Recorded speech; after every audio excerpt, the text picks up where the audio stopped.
உடல் நலிவுற்று அவர் சிகிச்சையில் இருக்கிற சூழலில் ஆறுதலுக்கு நான் உடன் இருக்க வேண்டும் என்று அவர் பரிதவிக்கும் நிலையில் நான் அரக்கோணம் செல்லுகிறேன் என்றதும் என்னை விட்டு போக போகிறாயா என்று மருத்துவமனையிலே என் கையை பிடித்துக் கொண்டு அம்மா கலங்கினார். உனக்கு கட்சிதான் முக்கியம், போ, நான் கேடு கேட்டாலும் பரவாயில்லை, செத்து போனால் வந்து இழுத்து போடு என்று வருத்தத்தோடு சொன்ன நிலையில் அவரை சமாதானப்படுத்திவிட்டு நான் அரக்கோணம் போனேன். 2 பேர் படுகொலை செய்யப்பட்டிருக்கிறார்கள், போய் அந்த குடும்பத்திற்கு ஆறுதல் சொல்ல வேண்டும் அம்மா என்று நான் சொன்னதும் அமைதியாகிவிட்டார். அங்கே போய் நான் பாதிக்கப்பட்டவர்களை சந்தித்து ஆறுதல் சொல்லலாம் என்ற நிலையில் அங்குள்ள சூழல் தற்போதைய நிலையில் நீங்கள் பகுதிக்கு வர வேண்டாம் என்று நம்முடைய தோழர்கள் சிலர் சொன்னார்கள். ஆனாலும் நான் மீறி போனேன். இரவு நேரம் நீங்கள் காலையில் வரலாம், மாலையில் வரலாம் என்றெல்லாம் ஆலோசனைகளை சொன்ன நிலையில் நான் மருத்துவமனைக்கு போய் அவருடைய உடலுக்கு அஞ்சலி செலுத்தலாம் என்று கருதி கொண்டு பயணித்த வேளையில், சென்னை விமான நிலையத்திலிருந்து வேலூரை நோக்கி நான் பயணித்த நிலையில் காவல்துறையினர் உடலை குடும்பத்தினரின் ஒப்புதல் இல்லாமலேயே ஊருக்கு கொண்டு வந்து விட்டார்கள். அப்போதே காவல்துறையின் போக்கு எந்த அளவுக்கு ஒரு அத்துமீறிய போக்காக இருக்கிறது என்பதை புரிந்து கொள்ள முடிந்தது. பொதுவாக குடும்பத்தை சார்ந்தவர்கள், பாதிக்கப்பட்டவர்களின் அல்லது படுகொலையானவர்களின் குடும்பத்தை சார்ந்தவர்களின் ஒப்புதல் இல்லாமல் பிணக்கூறாய்வு செய்யக்கூடாது. போஸ்ட்மார்ட்டம் அவருடைய ஒப்புதல் இல்லாமல் உடலை அடக்கம் செய்யக்கூடாது. நான் காவல்துறை அதிகாரி ஒருவரிடத்திலே பேசும்போது கேட்டேன், எப்படி நீங்கள் உடலை உடனே பிணக்கூறாய்வுக்கு உட்படுத்தினீர்கள், உடனடியாக ஊருக்கு அனுப்பி வைத்திருக்கிறீர்கள் என்று கேட்டேன். குடும்பத்தை சார்ந்தவர்களின் ஒப்புதல் இல்லாமல் செய்ய முடியாது, அவர்கள் ஒப்புதல் பெற்றுதான் செய்திருக்கிறோம் என்று சொன்னார்கள். ஆனால் நான் சோகனூருக்கு சென்று அந்த குடும்பத்தை சார்ந்தவர்களை சந்தித்து விசாரித்த போது எங்களுக்கு எதுவுமே தெரியாது, காவல்துறை எங்களிடத்தில் கேட்கவே இல்லை, எங்கள் ஒப்புதல் இல்லாமலேயே 2 உடலையும் பிணக்கூறாய்வு செய்து கொண்டு வந்து பெற்றுக்கொள்ளுங்கள் என்று கட்டாயப்படுத்துகிறார்கள். நீதி கிடைக்காமல் பிணத்தை நாங்கள் எப்படி பெற்றுக்கொள்ள முடியும்? குற்றவாளிகளை கைது செய்யாமல் நாங்கள் எப்படி பிணத்தை பெற்று அடக்கம் செய்ய முடியும் என்கிற வேதனையை வெளிப்படுத்தினார்கள். முதலில் சோகனூருக்கு தான் சென்றோம். அர்ஜுனுடைய மனைவி, இன்னும் 20 வயதை கூட தொடாத இளம் பெண், இன்னும் 60 வருடங்களாவது அவர் 60-70 வருடங்கள் வாழ வேண்டியவர்.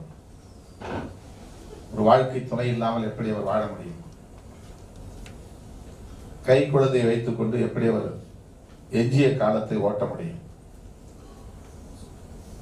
அதெல்லாம் விவரிக்க முடியாத துயரம். துவண்டு போய் கிடந்த அந்த தங்கையை நான் ஆற்றுப்படுத்தி நிமிர்ந்து உட்கார வைத்து நடந்ததை சொல்லுங்கள் என்று கேட்டறிந்தோம். அதன் பின்னர் அங்கிருந்து செம்பேடு காலனிக்கு சென்றோம். அங்கே சூர்யாவின் குடும்பத்தினரை சந்தித்தோம். நடந்ததை எல்லாம் சொன்னார்கள். இதுபோல எத்தனையோ பல வன்கொடுமைகள், படுகொலைகள் நடந்த களங்களுக்கு நாம் உடனடியாக நேரடியாக சென்று இருக்கிறோம். அதனால் மக்களின் வலி எத்தகையது என்பதை நம்மால் உணர்ந்து கொள்ள முடியும்.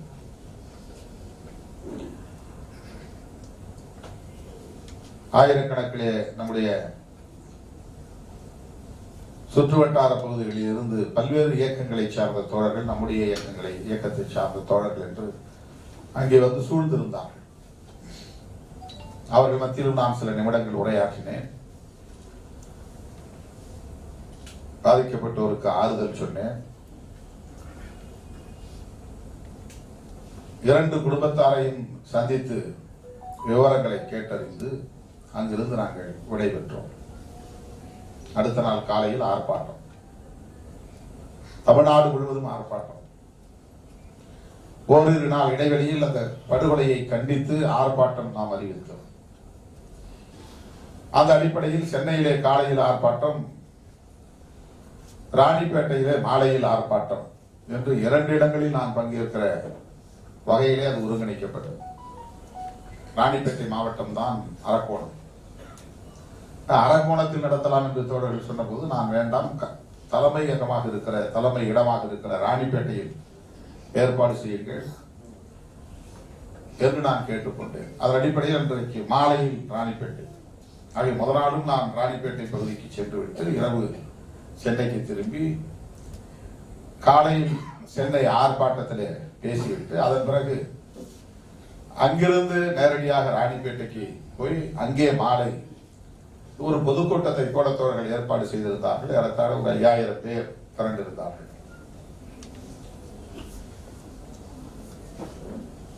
ஆக நாம்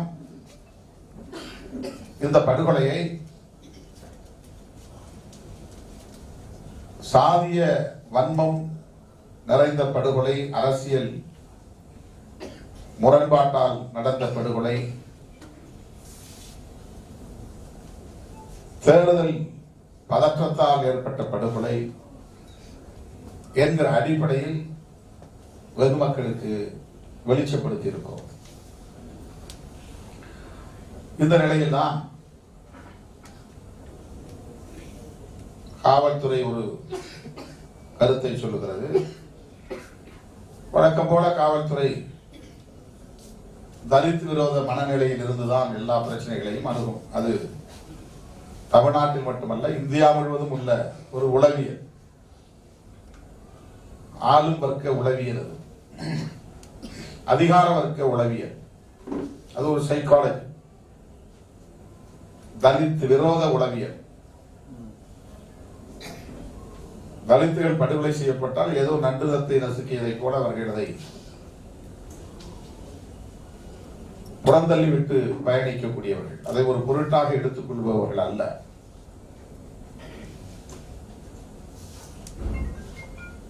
ஆக 2 பேர் படுகொலை செய்யப்பட்டிருக்கிற நிலையில் காவல்துறையினர் எடுத்த எடுப்பிலேயே குடிபோதையில் இரு தரப்பினர் மோதிக்கொண்டதில் 2 பேர் பலியானார்கள் என்கிற அடிப்படையிலே அதை அணுகியது. அதே குரல்தான் அடுத்தடுத்து அம்பேத்கர் பெயரில் இயங்கக்கூடியவர்களும் எதிரொலித்தார்கள். அதுதான் நமக்கு அதிர்ச்சியாக இருந்தது, அதிர்ச்சியாக இருக்கிறது.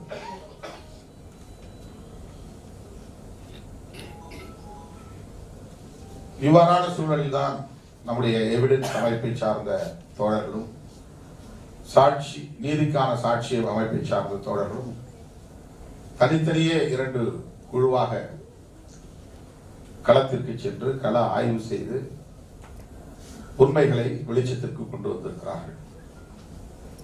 அதைத்தான் இங்கே நேராக நம்மிடத்தில் விளக்கி சொன்னார்கள்.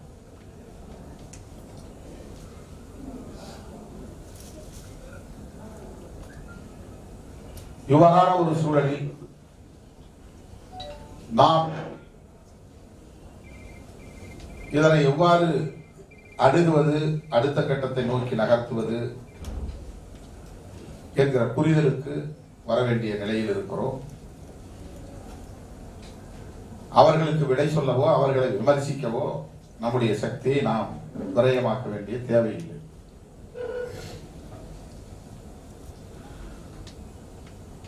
பாட்டாளி மக்கள் கட்சியை பொறுத்தவரையில்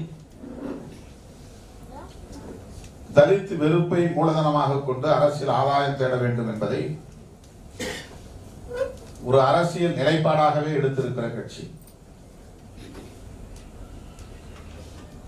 அவர்கள் நம் மீது இப்படித்தான் அவதூறு பரப்புவார்கள் என்பது நமக்கு தெரிந்த உண்மைதான். ஆனால் புரட்சியாளர் அம்பேத்கர் கொள்கை வழியில் இயங்குவதாக சொல்லுகிற அமைப்புகளை சார்ந்தவர்களும் அவர்களின் குரலுக்கு வலு சேர்க்கிற வகையில கருத்தை சொல்லுவது இந்த வழக்கின் குற்றப்புலனாய்வை திசை திருப்புவதற்கு ஏதுவாக அமைந்துவிடும். திருமாவளவனுக்கு எதிராக பேசுகிறோம் அல்லது விடுதலை சிறுத்தைகள் கட்சிக்கு எதிராக பேசுகிறோம் என்று எண்ணிக்கொண்டு அவர்கள் பேசுவது, கருத்து சொல்வது இந்த வழக்கையே திசை திருப்புவதற்கு வழிவகுத்து விடுகிறது. காவல்துறையின் போக்குக்கு அது ஏதுவாக அமைந்து விடுகிறது. அதுதான் நமக்கு கவலை. குற்றவாளிகள் தப்பித்து விடுவதற்கு ஏதுவாக அமையும்.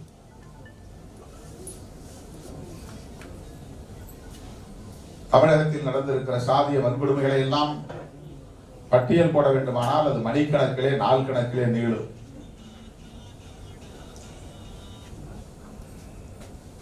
என்னுடைய பார்வையில் சாதிய வன்கொடுமை என்பதே அரச வன்கொடுமை தான். சாதிய பயங்கரவாதம் என்பதே அரச பயங்கரவாதம் தான். சாதி வெறியாட்டம் என்பதே அதிகார வெறியாட்டம் தான். அந்த இரண்டையும் நீங்கள் இணைத்து பொருத்தி பார்க்க வேண்டிய தேவை இருக்கிறது.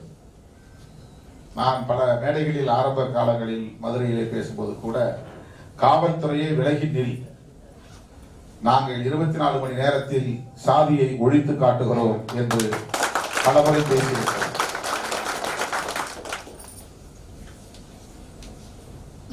சாதி கொடுமைகள் நீடிப்பதற்கும் சாதி கொடுமைகள் பாதுகாக்கப்படுவதற்கும் அரசும் அரசின் கட்டமைப்பும் தான் உற்ற துணையாக இருக்கின்றன. ஆட்சிக்கு யாரோ வருவார்கள் போவார்கள், அது வேறு. காங்கிரஸ் வரும் அல்லது பிஜேபி வரும், திமுக வரும் அல்லது அதிமுக வரும். அது ஒரு கட்சி சார்ந்த நிர்வாகம். ஆனால் கட்சி சாராத நிலையிலும் அரசு என்பது எப்போதும் இருந்து கொண்டே இருக்கும். இப்ப கூட எடப்பாடி முதலமைச்சர் தான், ஆனால் அவர் அதிகாரத்தை இழந்து நிற்கிறார். எலெக்ஷன் முடிஞ்சு போச்சு, ஆனா அரசு இருக்கிறது, தமிழக அரசு இருக்கிறது. அதிமுக ஆட்சி இல்லை, தமிழக அரசு இருக்கிறது. அரசு என்பது ஒரு நிலையான அமைப்பு.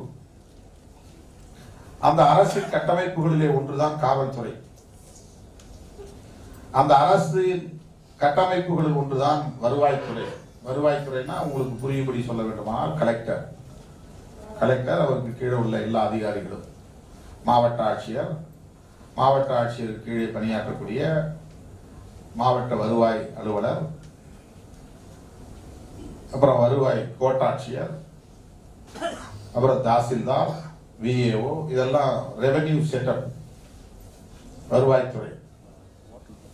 அது ஒரு அரசு நிர்வாகத்தில் ஒரு கட்டமைப்பு. டிஎம்கே ஆட்சியில் இருந்தாலும் இந்த கட்டமைப்பு அப்படியே இருக்கும், ஏடிஎம்கே ஆட்சியில் இருந்தாலும் இந்த கட்டமைப்பு அப்படியே இருக்கும். ஆட்சி இல்லாத நிலையில் எலெக்ஷன் முடிஞ்சு ரிசல்ட் வர்றதால இந்த ஒரு மாதம் இடைக்கால அரசு காபந்து சர்க்கார் என்கிற பெயர்ல அரசு நிர்வாகம் அப்படி இருந்துட்டே இருக்கும். மாவட்ட கண்காணிப்பாளர், அவருக்கு கீழே இருக்கக்கூடிய அதிகாரிகள், இன்ஸ்பெக்டர் வரையிலும் இந்த அரசு கட்டமைப்பு சட்டம் ஒழுங்கை நிலைநாட்டுகிற அமைப்புகள். இப்ப மாநகராட்சினா இங்க சட்டம் ஒழுங்கை நிலைநாட்டக்கூடிய பொறுப்பு வாய்ந்த அதிகாரி யாருன்னா கமிஷனர். இங்க கலெக்டர் கிடையாது. சிட்டிக்குள்ள மதுரை சிட்டியில லா அண்ட் ஆர்டர் என்போர்ஸ்மெண்ட் அதிகாரி யாருன்னா commissioner, police commissioner. Commissioner city இல்லாத பகுதிகளில் மாவட்டத்தில் கலெக்டர் தான் லா அண்ட் ஆர்டரை இம்ப்ளிமெண்ட் பண்ணக்கூடிய அதிகாரி. அதாவது ஒருபடி எஸ்பியை விட அதிகாரம் படைத்தவர், சட்டம் ஒழுங்கு நிலைநாட்டக்கூடிய பொறுப்பு வாய்ந்த அதிகாரி. எங்கெங்கெல்லாம் சிட்டி இருக்கிறதோ, சென்னை சிட்டி, மதுரை சிட்டி, நெல்லை சிட்டி, கோவை சிட்டி, அங்க போலீஸ் கமிஷனர் இருப்பார். அவர் தான் லா அண்ட் ஆர்டருக்கு இன்சார்ஜ், சட்டம் ஒழுங்கு நிலைநாட்டக்கூடிய பொறுப்பு வாய்ந்த அதிகாரி. இந்த இரண்டு ஆட்சி கட்டமைப்புகளும் அரசு கட்டமைப்புகளும் சேர்ந்துதான் சட்டம் ஒழுங்கை நிலைநாட்ட முடிவெடுக்க வேண்டும். ஒரு இடத்துல ஒரு கொலை நடக்கிறது, ஒரு வன்முறை நடக்கிறது என்று சொன்னா அது சட்டம் ஒழுங்குக்கான ஒரு சவால், சேலஞ்ச். அது சீர்குலைக்கிற நடவடிக்கை, அமைதியை சீர்குலைக்கிற நடவடிக்கை, பதற்றத்தை ஏற்படுத்துகிற நடவடிக்கை, சமூக மோதல்களை உருவாக்கக்கூடிய, சாதி மோதல்களை உருவாக்கக்கூடிய ஒரு நடவடிக்கை. அப்ப லா அண்ட் ஆர்டர் மெயின்டைன் பண்ணக்கூடிய அதிகாரி உடனே அங்க வந்து நிற்கணும். ஒரு புறம் எஸ்பி, இன்னொரு புறம் கலெக்டர். ஆனா பெரும்பாலான இடங்கள்ல இந்த மாதிரி குற்ற நிகழ்வு நடக்கிற இடங்கள்ல கலெக்டர் வர்றதே கிடையாது. அவங்க அதை பற்றி கவலைப்படுறதும் கிடையாது. எஸ்பி கிட்ட, போலீஸ் அதிகாரி கிட்ட தொலைபேசியில் பேசி என்ன நடக்குதுன்னு கேட்டுவாங்க, அவ்வளவுதான். எஸ்பி வந்து என்ன முடிவு எடுக்கிறாரோ அதுக்கெல்லாம் அப்படியே கண்ணை மூடிக்கிட்டு கையெழுத்து போடுறது கலெக்டருடைய வேலை. யார் மேலேயாவது வந்து குண்டாஸ் போடணும், என்எஸ்ஏ போடணும், கடைசியா யார் கையெழுத்து போடணும்னா கலெக்டர் தான் கையெழுத்து போடணும். சிட்டி இல்லாத மாவட்டங்கள்ல, மதுரை சிட்டியில கார்பரேஷன் இது, இதுல வந்து கமிஷனரே கையெழுத்து போட்டு குண்டாஸ்ல போட முடியும், என்எஸ்ஏல போட முடியும், கலெக்டர் போட வேண்டியதில்லை. ரூரல் பகுதிக்கு மட்டும்தான் கலெக்டர். இப்போ இந்த லா அண்ட் ஆர்டர் மெயின்டைன் பண்ணக்கூடிய இடத்துல போலீஸும் இருக்கு, ரெவென்யூ அதிகாரி, மாவட்ட வருவாய் நிர்வாகம் இருக்கு. இவங்க எப்போதுமே ஒரு குற்ற செயலை சட்டம் ஒழுங்கு பிரச்சனையாக மட்டுமே பார்ப்பாங்க. சட்டம் ஒழுங்கு பிரச்சனை எப்படின்னா, ஒரு குற்றம் நிகழ்ந்துருச்சு, அதற்கு மேல வந்து மறுபடியும் ஒரு அன்ரெஸ்ட், ஒரு பதற்றம் ஏற்படக்கூடாது. இப்ப யாரு அடுத்து ரியாக்ட் பண்ணுவாங்க? பாதிக்கப்பட்டவங்க தான் ரியாக்ட் பண்ணுவாங்க. உடனே யார் எதிர்வினை ஆற்றுவாங்க, யார் உடனே ஆர்கனைஸ் ஆவாங்க, யார் திரளுவாங்கன்னா, கொலை நடந்திருக்கிற இடத்துல சோகனூர் தலித் மக்களும் செம்பேடு தலித் மக்களும், பாதிக்கப்பட்ட அந்த மக்கள் அந்த இடத்த வந்து குவிவாங்க, திரளுவாங்க. உடனே போலீஸ் அதை எப்படி பார்க்கறாங்கன்னா, அவங்க பாதிக்கப்பட்டவங்களாச்சே, அவங்க வந்து நீதி கேட்டு போராடுறது நியாயம்தான் பார்க்க மாட்டாங்க. மேற்கொண்டு மறியல் நடக்கக்கூடாது, பதற்றம் ஏற்படக்கூடாது, அடுத்து அது ஒரு கலவரமா மாறிடக்கூடாது, இவங்க ஏறி போய் அவங்கள தாக்கிடக்கூடாது. அதற்காக எடுத்தெடுப்பிலே அவங்களுடைய கவனம் முழுக்க எங்க திரும்பும்னா, பாதிக்கப்பட்ட தலித்துகள் பக்கமே திரும்பும். அங்க வந்து ரவுண்ட் பண்ணுவாங்க, வெளியே போக விடாம தடுப்பாங்க, மறியல் செய்ய விடாம தடுப்பாங்க, போர்க்குரல் எழுப்ப விடாம தடுப்பாங்க, தடியடி பண்ணுவாங்க, துப்பாக்கி சூடு நடத்துவாங்க. பாதிக்கப்பட்ட தலித் மக்கள் மீதே வந்து வழக்கு பதிவு செய்து கைது பண்ணுவாங்க. கொலை செஞ்சவனை போய் தேடியானா, நீ சாலை மறியல் பண்ணிட்டு இருந்தா நான் எப்படி போய் அவனை தேடுவோம்? அவன் கண்ணு முன்னால்தான் போயிட்டு இருப்பான். கொலை குற்றவாளி வீட்டுலதான் இருப்பான், அங்கதான் நடமாடிட்டு இருப்பான். இப்ப போலீஸ்க்குன்னு ஒரு சைக், ஆன்டி தலித் சைக். ரெவென்யூ அபிஷியல்ஸ்க்கு, அதாவது வருவாய்த்துறை அதிகாரிகளுக்கு, மாவட்ட ஆட்சியர் உட்பட அந்த அதிகாரிகளுக்குன்னு ஒரு இயல்பாவே கட்டமைக்கப்பட்ட ஒரு ஆன்டி தலித் சைக், அதாவது தலித் மக்களுக்கு எதிரான ஒரு உளவியல் கட்டமைக்கப்பட்டது. இவங்க வந்து பெரிய அரசியல் சக்தி இல்ல, பொலிட்டிக்கல் ஃபோர்ஸ் கிடையாது. இவங்களுக்கு பாதிப்பு ஏற்பட்டா யாரும் பெருசா அறிக்கை விட மாட்டாங்க, ஊடகங்கள் பெருசா அதை காட்டாது, அதனால பெரிய பதற்றம்லாம் ஏற்படாது. அதை லோக்கலைஸ் பண்ணிடுறது அப்படியே. அப்ப அது அந்த பகுதி நடந்துச்சு, அந்த பகுதிக்குள்ளே இந்த மக்களை மட்டும் அடக்கி ஒடுக்கிட்டா பிரச்சனை முடிச்சு. லா அண்ட் ஆர்டர் கண்ட்ரோல் என்ன, ஒன்னும் பிரச்சனை இல்லைங்க, எல்லாம் கண்ட்ரோல்ல தான் இருக்கு. அவங்க வந்து குற்றவாளிகளை பிடிக்க வேண்டும் என்பதை விட, பாதிக்கப்பட்டவருக்கு நீதியை தேடித்தர வேண்டும் என்பதை விட, அடுத்து இது வன்முறையாகி விடக்கூடாது, பதற்றம் ஏற்பட்டு விடக்கூடாது, சமூக மோதல்கள் ஏற்பட்டு விடக்கூடாது, அதற்காக யார் பலவீனமானவர்களோ பலவீனமானவர்களை மேலும் நசுக்கி கண்ட்ரோல் வச்சிருக்கிறோம். லா அண்ட் ஆர்டர் கண்ட்ரோல் இருக்கு. அவனுக்கு லா அண்ட் ஆர்டர் கண்ட்ரோல். ஐயோ குடிசைகளை குடிச்சிட்டாங்களா, அது பிரச்சனை இல்லை, லா அண்ட் ஆர்டர் கண்ட்ரோல் இருக்கணும். கொலை செய்து விட்டு 2 பேர் ஆச்சு, 7 பேரை கொலை பண்ணிட்டாங்களே, மேல உடம்புல 7 பேர் படுகொலை. ஃபர்தரா பேரணி நடக்கக்கூடாது, வன்முறைகள் நடக்கக்கூடாது. 7 பேர் படுகொலையானது பத்தி அவங்களுக்கு பிரச்சனை கிடையாது. மேற்கொண்டு எந்த பிரச்சனையும் ஏற்பட்டக்கூடாது. அப்ப திரண்டெழுந்து வந்து போராடக்கூடிய மக்களை நசுக்க வேண்டும், அதன் மூலம் சட்டம் ஒழுங்கை பாதுகாக்க வேண்டும். இது வந்து இந்தியா முழுவதும் பரவலாக இருக்கக்கூடிய அதிகார வர்க்கத்தின் ஒரு உளவியலாக இருக்கிறது. அவங்களை கேட்டா அவங்களுக்கு வந்து அது சரின்னு தோணும். போலீஸ் அதிகாரி கேட்டா அவங்க வந்து, நீ என்ன எதுக்கு நீ போராட்டம் நடத்துற, ஏன்கிட்ட சொல்லுமா. ஆனா அவன்கிட்ட போய் கேட்க மாட்டான், உன்னை அடிச்சா அவனை திட்டினால ஏன் என்கிட்ட வந்து சொல்லுன்னு கேட்க மாட்டான். நீ எப்படி சட்டத்தை கையில் எடுத்துக்கிட்டு நீ ஒரு ஊரை கொடுத்துன கேட்க மாட்டான். ஊரை கொடுத்துனாங்கல்ல, உன் வீட்டை தான் கொடுத்துனா, நீ என்கிட்ட வந்து சொல்லு. நீ என்ன ரோட்ல வந்து கல்லெறிகிற, நீ என்ன ரயில மறிக்கிற, நீ என்ன பஸ் மறிக்கிற? பலவீனமானவர்களை நசுக்குவதே அதிகாரத்தின் ஒரு குறியீடு. பல அதிகாரம்ங்கிறது வந்து பவர் அப்படிங்கிறது வந்து யார் வல்னரபிளா இருக்கிறாங்களோ, யார் பலவீனமா இருக்கிறாங்களோ, யார் ஒடுக்குமுறைக்கு உள்ளாகக்கூடிய நிலையில் பலவீனமா இருக்கிறாங்களோ அவங்களை நசுக்கி சட்டம் ஒழுங்கு நிலைநாட்டுவதுதான் போலீஸ், ரெவென்யூ, அதிகார வர்க்கத்தினுடைய கேரக்டர். அவங்களுடைய பண்பே அதுதான். அவன் வலியவனை எதிர்த்து அடக்கணும் ஒரு காலத்தில் நினைப்பான். இதுவரையிலும் வலியவர்களை எதிர்த்து அவன் அடக்கினதா சரித்திரமே கிடையாது, வரலாறே கிடையாது. ஆதிக்க செலுத்துறவனை வந்து அடக்கி ஒடுக்கி சட்டம் ஒழுங்க கண்ட்ரோல் கொண்டு வந்தான்னா இந்த சாதி பிரச்சனை மட்டும் கிடையாது, எந்த பிரச்சனையும் தனிநபர் மோதல்ல கூட யாரு வந்து நிலம் உள்ளவனா இருக்கானா அவனுக்கு ஆதரவா நிற்பான், நிலம் இல்லாதவனுக்கு எதிராக நிற்பான். முதலாளிக்கு ஆதரவா இருப்பான், தொழிலாளிக்கு எதிராக நிற்பான். ஆதிக்க சாதிக்கு ஆதரவா இருப்பான், எளிய சாதிக்கு எதிராக இருப்பான்.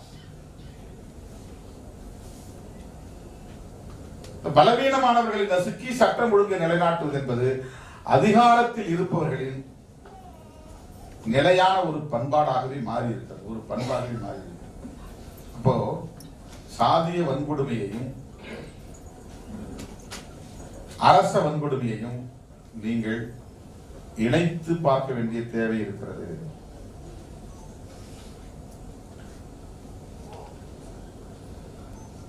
இல்லைன்னா ரெண்டு சமூகங்களுக்கு இடையில மோதல் ஏற்படும் போது ஒருத்தன் அடி வாங்கிட்டு அப்படியே கூணி குறுகி கிடக்குன்னு நினைக்க மாட்டான். அது வந்து மனித உளவிலே கிடையாது, மனித உளவிலே கிடையாது. அதுக்கு பிறகு வந்து அரசாங்கம் வந்து ஒடுக்குது பாருங்க, அந்த ஒடுக்குமுறை தான் அவன் பயப்படுறான். போலீஸ் பிடிச்சிரும், கேஸ் போட்டுரும், உள்ள தள்ளிடுவாங்க. பெரும்பாலான இடங்கள்ல வந்து அரச வன்கொடுமைகளால் தான் வந்து தலித்துகள் பின்வாங்கி இருக்கிறாங்க, அடங்கி ஒடுங்கி இருக்கிறாங்க. சாதி வன்கொடுமைகளால் கிடையாது, அரச வன்கொடுமைகளால் தான். எழுந்துச்சு வெளியே வந்தாலே வந்து கடுமையான தாக்குதல் நடத்துவான், பொய் வழக்கு போடுவான், அண்டை நாட்டின் மீது படையெடுக்கிற மாதிரி ஊருக்குள்ள பூங்காட்டிப்பான். நீங்க எங்கேயாவது வந்து இதுவரையிலும் தமிழக வரலாற்றுல காவல்துறையினர் அண்டை நாட்டின் மீது படையெடுத்து போய் தாக்குதல் நடத்துவது போல ஆதிக்க சமூகத்தினரின் குடியிருப்புகளுக்குள் நுழைந்ததாக ஒரே ஒரு சான்று காட்டணும். எங்கே போயிருப்பான? சங்கரலிங்கபுரமா தலித் குடியிருப்பு தான், போடியா தலித் குடியிருப்பு, தேவாரமா தலித் குடியிருப்பு, மீனாட்சிபுரமா தலித் குடியிருப்பு, கொடியங்குளமா தலித் குடியிருப்பு, கொடைக்கானல் பக்கத்துல குண்டுப்பட்டியா தலித் குடியிருப்பு, வந்தவாசி பக்கத்துல பொன்னூரா தலித் குடியிருப்பு, பெரம்பலூர் மாவட்டத்தில் ஒகலூரா தலித் குடியிருப்பு. அந்த மக்களுடைய குடியிருப்புக்குள்ள புகுந்து தாக்குதல் நடத்தும். சாதி வெறியர்களும் புகுந்து தாக்குதல் நடத்துறான், போலீஸும் புகுந்து தாக்குதல் நடத்துறான். இந்த மாதிரி வேற எந்த சமூகத்தின் தெருவுக்குள்ளையாவது புகுந்து வீடுகளை அடிச்சு நொறுக்கி அவங்களுடைய தானியங்களை வந்து சேதப்படுத்தி உணவுல நஞ்சு கலந்து குடிநீர்களை நஞ்சு கலந்து கொடுமைகள் செய்வதாக எங்கேயாவது பார்த்துருக்கீங்களா? வேற எந்த சமூகத்துக்கு? அக்ரகாரத்தூர் நுழைஞ்சிருக்காங்களா? பிள்ளைமார் தெருவில் நுழைஞ்சிருக்காங்களா? முதலியார் தெருவில் நுழைஞ்சிருக்கிறாங்களா? வரலாறு கிடையாது. அதிகார வர்க்கம் செய்யக்கூடிய அந்த வன்கொடுமை இருக்க அரச பயங்கரவாதம் இருக்கிறதே, அதுதான் சாதியை காப்பாற்றிக் கொண்டிருக்கிறது, சாதி வெறியர்களை காப்பாற்றிக் கொண்டிருக்கிறது, சாதிய வன்கொடுமைகளை தக்க வைத்துக் கொண்டிருக்கிறது. என்ன வேணாலும் பண்ணலாம், நம்மள வந்து யாரையும் பிடிச்சிட்டு போவா, சம்பந்தம் இல்லாத பிடிச்சிருவான், வெயில் எடுத்துக்கலாம், தப்பிச்சுக்கலாம். போலீஸ் நமக்கு சாதகமா இருக்கும். இது வந்து சாதி வெறியர்களுக்கான ஒரு நம்பிக்கையை தந்திருக்கிறது. அதனாலதான் அடுத்தடுத்து அந்த கொலைகளை செஞ்சுக்கிட்டே இருக்காங்க. அரப்பாளத்தில் என்ன நடந்தது? ஒருத்தர் வராரு, அவர் வந்து எங்க கட்சிக்காரன்றார். சரி, இருந்துட்டு போட்டும். ஈழத்துல படுகொலை நடக்கிறது, அதை கண்டிச்சு நம்ம போராட்டம் நடத்துறோம்னா ஈழத்துல இருக்க விடுதலை சிறுத்தைகளுக்காக போராட்டம் நடத்துறோம்.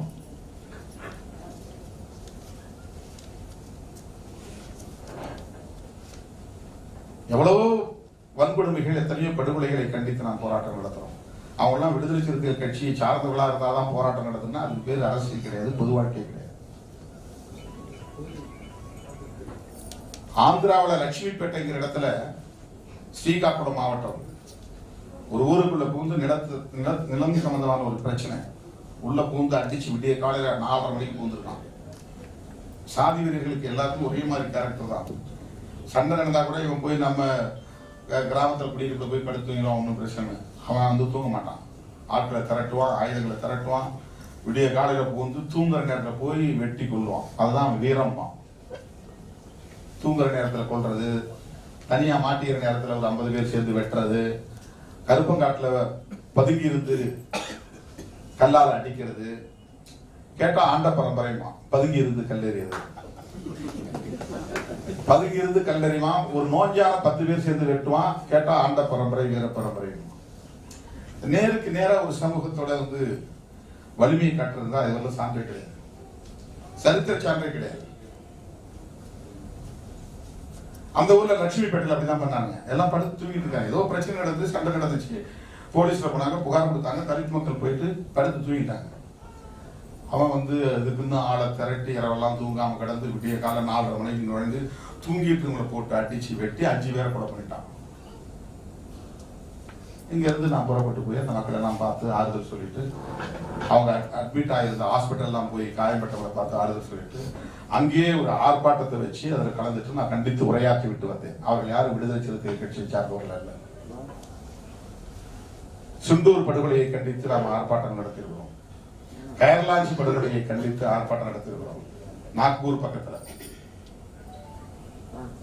பெங்களூர்ல வந்து கம்பாலப்பள்ளிங்கிற இடத்துல அதே மாதிரி உள்ள புகுந்து 7 பேரை வெட்டி கொண்டாங்க. பெங்களூர்ல மிகப்பெரிய பேரணி, ஒரு 3000-4000 பேர் பங்கேற்கிற பேரணி நடத்தணும். பெங்களூர் கொல்லப்பட்டவர்கள் யாரும் விடுதலை சிறுத்தைகள் கிடையாது. மேலவளவு படுகொலை முருகேசன் திமுக உறுப்பினர் தான். கொல்லப்பட்ட 7 பேர் யாரும் விடுதலை சிறுத்தை கிடையாது.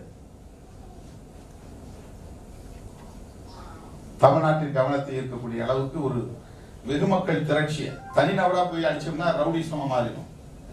சில பேர் கேட்கறான், நீங்க ஏன் உடனே ரிட்டாலியேட் பண்ணல? ரிட்டாலியேட் பதிலடி கொடுக்கணும்னா நான் 10 பேரை வச்சுக்கிட்டு போய் பண்ணலாம். நாங்க ரவுடிக்கு கூட தான் மாற வேண்டியிருக்கோம். இதை மக்கள் மயப்படுத்துறோம், அரசியல் படுத்துறோம். இந்த கொலையை வந்து வன்மையா கண்டிக்கணும். பொதுமக்கள் வெளியே வாங்க, வீதிக்கு வாங்க. இது கொடூரமானது. இது தொடர்கிறது, தலைமுறையாக தொடர்கிறது. தமிழ்நாட்டை உசுப்பணும். மதுரையில் நடந்த கொலைக்கு கடலூர் மாவட்டத்தில், விழுப்புரம் மாவட்டத்தில், வட மாவட்டங்கள்ல முழுக்க பதற்றம் உருவானது. மதுரையில் நடந்த கொலைக்கு சென்னையில வந்து விடுதலை சிறுத்தைகளின் பேரணி நடந்தது. பல்லாயிரக்கணக்கான தோழர்கள் பங்கேற்றார்கள். கன்னியாகுமரத்தில் போய் முடிஞ்சது. ஒரு நீளமான பேரணி. தமிழ்நாட்டின் கவனத்தை ஈர்க்கக்கூடிய பேரணி அது நடந்தது. அதை எம்எல்ஏ கேஸ் தான் போட்டாங்க. நான் தான். இப்ப இது வந்து கொல்லப்பட்டவர்கள் விடுதலை சிறுத்தைகளா இல்லையா என்பது அல்ல பிரச்சனை. அப்படி நம்ம கிளைம் பண்ணவே இல்லை இந்த இடத்துல. அவங்க பானை சின்னத்துக்கு ஓட்டு கேட்டாங்க அப்படின்னு சொல்றதெல்லாம் போய், அவங்க பானை சின்னத்துக்கு ஓட்டு கேட்கல. பானை சின்னத்துக்கு ஓட்டு கேட்டாங்கன்னா கேட்கலன்னா அது பிரச்சனை கிடையாது. ஏன் கொல்லப்பட்டாங்க? பானை சின்னத்துக்கு ஓட்டு கேட்கல, ரெட்டலைக்கே ஓட்டு கேட்டதா இருக்கணும். தலித்துகள் 2 பேர் கொல்லப்பட்டிருக்காங்கல்ல, அந்த கொலை எதற்காக நடந்தது? அவர்களுக்கு இடையில் என்ன தனிப்பட்ட முறையில் பங்கு தகராறா? பங்காளி சண்டையாது?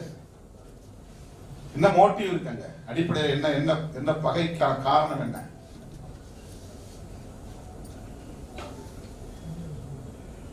நான் அர்ஜுனன் வீட்டுக்குள்ள நுழைஞ்ச உடனே முன்னால உள்ள போனதும் அந்த பாப்பா உட்கார்ந்திருந்த இடத்துல பார்த்தேன். திமுக காலண்டர் மாட்டிருந்துச்சு. திமுக தலைவர் ஸ்டாலின் படம் போட்ட காலண்டர். சூர்யா வீட்டுக்கு போன, சூர்யா வீட்லயும் மாட்டிருந்துச்சு. அங்க இருந்த தோழர்கள் சில பேர் வந்து, அண்ணா இந்த கிளை செயலாளர் திமுகவுக்கு ஒரு தலித் கிளைக்கு 40 வயசு இருக்கும் கிளை செயலாளர், நாங்க மாவட்டத்திலாம் சொல்லியிருக்கிறோம், வந்தாலும் வருவாங்க அப்படின்னு பேசினாங்க. அவங்க எந்த கட்சியும் அதை பற்றி நமக்கு பிரச்சனை இல்லை. விக்டிம் பாதிக்கப்பட்டிருக்காங்க. வாழ வேண்டிய வயதில் 2 இளைஞர்கள் கொடூரமான முறையிலே படுகொலை செய்யப்பட்டிருக்கிறார். சூர்யாவுடைய மனைவி கர்ப்பிணி பெண்ணா இருக்கிறார். ரொம்ப சின்ன பொண்ணு. 6 மாசம் கழிச்சு தான் குழந்தை பிறக்கும். அவருடைய வாழ்க்கையை யோசிச்சு பாருங்க. இந்த சமூகத்தில் எப்படியெல்லாம் கணவன் இல்லாத பெண்களை கொச்சைப்படுத்துவார்கள், இழிவுபடுத்துவார்கள் என்பதை நாம் அறிவோம். அவங்களால எப்படி வாழ போகிறார் அப்படிங்கிறது ஒரு பெரிய கேள்விக்குரிய, மிகப்பெரிய சேலஞ்ச். அங்க இருந்தவர்கள் சொன்னார்கள், தீவிரமா வேலை ஓட்டு கேட்டான், ஆன சின்னத்துக்கு ஓட்டு கேட்டான், அதெல்லாம் தான் அவங்களுக்கு வயிற்றெரிச்சல். அந்த ஊரே பானை சின்னத்துக்காக வரவேற்பு கொடுத்து வேட்பாளரை அழைத்துக் கொண்டு தெரு தெருவாக அழைத்துக் கொண்டு போய் உங்களுக்குத்தான் ஓட்டு என்று வாக்குறுதி அளித்த நிகழ்வுகளை எல்லாம் அந்த ஊரில் இருக்கிற சாதாரணமான மக்கள் சொன்னார்கள். கட்சிக்காரர்கள் அல்ல, மக்கள் சொன்னார்கள். அதையும் நாம் ஒரு காரணமாக எங்கள் கட்சிக்கு ஓட்டு கேட்டவர் அப்படிங்கிறதுக்காக அல்ல. அது ஒரு கொடுமை, அது ஒரு வன்கொடுமை, அது ஒரு அட்ராசிட்டி. அப்படிதான் அந்த பிரச்சனையை நம்ம பார்க்கிறோம். அப்புறம் அந்த கட்சிக்கு தொடர்பில்லை, இந்த கட்சிக்கு தொடர்பில்லை, அப்படி ஒரு குழு, அப்படி ஒரு அறிக்கை.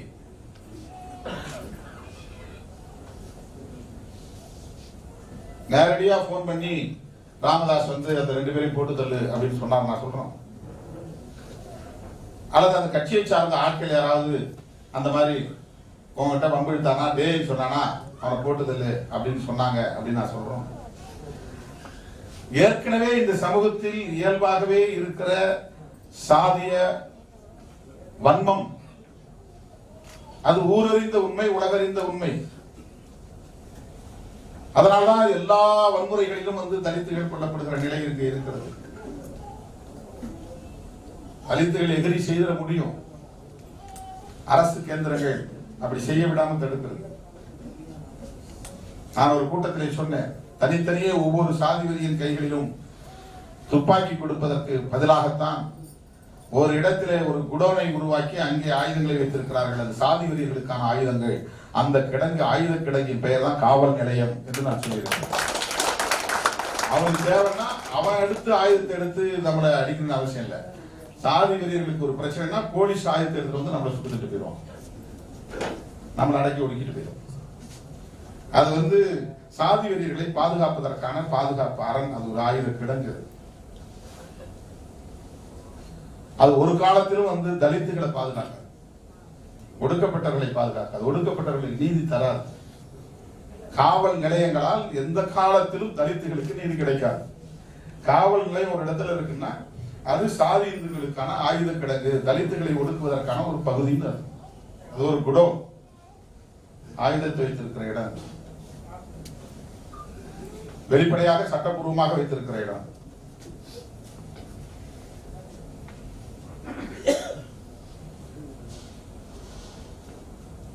தமிழ்நாட்டை பொறுத்தவரையில் ராமதாஸ் திட்டமிட்டு தலித் வெறுப்பை அரசியல் மூலதனமாக கையாளுகிறார். அவர் கலைஞர் மாதிரி, ஜெயலலிதாவை மாதிரி, அல்லது அதுக்கு முன்னால இருந்த பேரறிஞர் அண்ணாவை போல, அல்லது அதற்கு முன்னால் இருந்த பெருந்தலைவர் காமராஜர் அவர்களை போல ஒட்டுமொத்த தமிழக மக்களுக்கும் தலைவராக முடியல. ஏன்னா அவர் ஒரு சாதி சங்கத்தை ஏற்படுத்தி சாலை மறியல் செய்து ஆயிரக்கணக்கான தலித்துகளின் குடிசைகளை கொளுத்தி ஒரு சாதிய முத்திரையோடு அவர் வெளியே வரார். அந்த சாதிய முத்திரையிலிருந்து தன்னை தற்காத்துக் கொள்வதற்காக, அந்த களங்கத்தை கழுவுவதற்காக ஒரு அரசியல் கட்சியை, தலித்துகளையும் உள்ளடக்கி ஒரு அரசியல் கட்சியை உருவாக்குகிறார். அது எல்லாமே ஏற்கனவே இருந்த அந்த கரையை கழுவுவதற்காக எடுத்த முயற்சி, அவ்வளவுதான். ஒரு நல்லெண்ணத்தின் அடிப்படையில் எடுத்த முயற்சி கிடையாது. கொடியில நீலவண்ணத்தை இணைத்துக் கொண்டது, ஒரு தலித்தை பொதுச் செயலாளராக எப்போதும் வைத்திருப்போம் என்று முடிவெடுத்தது. அப்புறம் எல்லா இடங்களிலும் அம்பேத்கர் சிலையை நாங்கள் வாய்ப்புள்ள இடங்களில் திறப்போம் என்று முடிவெடுத்து திறந்தது. இதெல்லாம் எதற்குன்னா, அந்த சாலை மறியல் போராட்டத்தில் அவருக்கு நேர்ந்த பழி இருக்கு பாருங்க, அவர் செய்த வன்முறை இருக்கு பாருங்க, குற்றம் இருக்கு பாருங்க, குடிசைகளை கொடுத்திய பாவ செயல் இருக்கிறது அல்லவா, அதிலிருந்து தற்காத்துக் கொள்வதற்காக அவர் கையாண்ட உத்தியது. அவர் உண்மையா அம்பேத்கரை உள்வாங்கியதில்லை, பெரியாரை படிக்கவும் இல்லை, மார்க்ஸை அறிந்ததும் இல்லை. இதெல்லாம் இந்த காலத்துக்கு ட்ரெண்ட் இதுதான் அப்படின்னு தெரிஞ்சுக்கிட்டு அதை கையாண்டார். இங்க பெரியாரை சொன்னாதான் அரசியல் பண்ண முடியும், அம்பேத்கரை சொன்னாதான் அரசியல் பண்ண முடியும், மார்க்ஸை சொன்னாதான் இளைஞர்களை கவர முடியும் அப்படிங்கிறதுக்காக அவர் கையாண்ட ஒரு உத்தி. ஆனா அடிப்படையில் அவர் வந்து ஒரு சாதியவாதி தான். அதுல இருந்து அவர் விடுபடவில்லை. பெருந்தலைவர் காமராஜரை போல, பேரறிஞர் அண்ணாவை போல,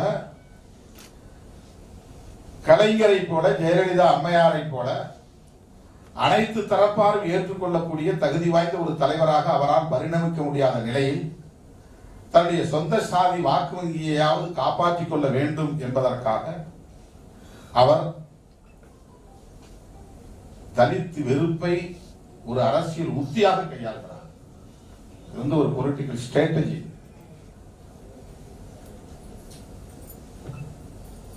வெள்ளக்காரன் இந்த நாட்டை ஆண்ட நேரத்தில் காந்தியடிகள் வெள்ளையனே வெளியேறு சொல்லி இந்தியாவில் இருந்த அத்தனை கோடி மக்களையும் இந்தியர்களாக அணிதிரட்ட முடிந்தது. அப்ப நீ தமிழனா இருக்காத, கன்னடனா இருக்காத, மலையாளியா ஃபீல் பண்ணாத, நீ குஜராத்தில் பேசாத, நாம எல்லாம் இந்தியன்ஸ்.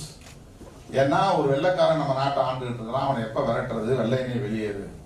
அப்போ இந்தியா என்கிற ஒரு தேசிய உணர்வையும், இந்தியன் என்கிற ஒரு தேசிய உணர்வையும், வெள்ளைக்காரன்கிற பகைவன் மீது வெறுப்பை காட்டி அந்த வெறுப்பிலிருந்து இவர்களை ஒருங்கிணைக்க முடிந்தது காந்தியடிகளால். அப்ப எல்லாரும் அவன் வெள்ளைக்காரன் நம்மளை எப்படி ஆகலாம், அதெல்லாம் தப்பு, அவனை வெளியேற்றணும், காந்தியடிகள் சொல்றதை நாம் கேட்கணும், காந்திக்கு ஜே, காங்கிரசுக்கு ஜே அப்படின்னு அவன் கோஷம் எழுப்புவதற்கு அது பயன்பட்டது. வெள்ளைக்காரன் போயிட்டான். இப்ப இங்க அரசியல் செய்யணும், காங்கிரசுக்கு எதிராக அரசியல் பண்ணணும். காங்கிரஸ் வந்து ஈடு கொடுக்கக்கூடிய வலிமை இழந்து போச்சு. பிஜேபியை கவுண்டர் பாலிடிக்ஸ் பண்றவனும் வந்து ஸ்ட்ராங்கா இருந்தா தானே அரசியல் பண்ண முடியும். எதிர்நிலையில இருக்கிறவன் வந்து ஸ்ட்ராங்கா இல்லைன்னா ஒன்றும் பண்ண முடியாது. அப்போ காங்கிரஸை வந்து எதிர்த்து சண்டை போடக்கூடிய அளவுக்கு இங்க சூழல் இல்லை. பாகிஸ்தானை காட்டி சண்டை போட்டுக்கிட்டு இருந்தாங்க.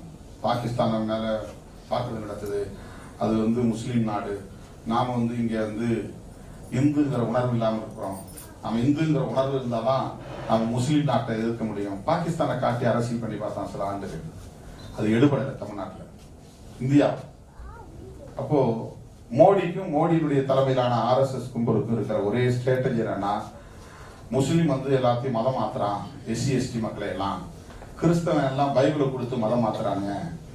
அதனால இந்த முஸ்லீம் கிறிஸ்தவம் இந்தியாவோட வளர்ந்ததுன்னா இந்துக்களின் எண்ணிக்கை குறைஞ்சு போயிடும், SC/ST மக்கள் எல்லாம் முஸ்லீமாவும் கிறிஸ்தவர்களாகவும் மாறிடுவாங்க.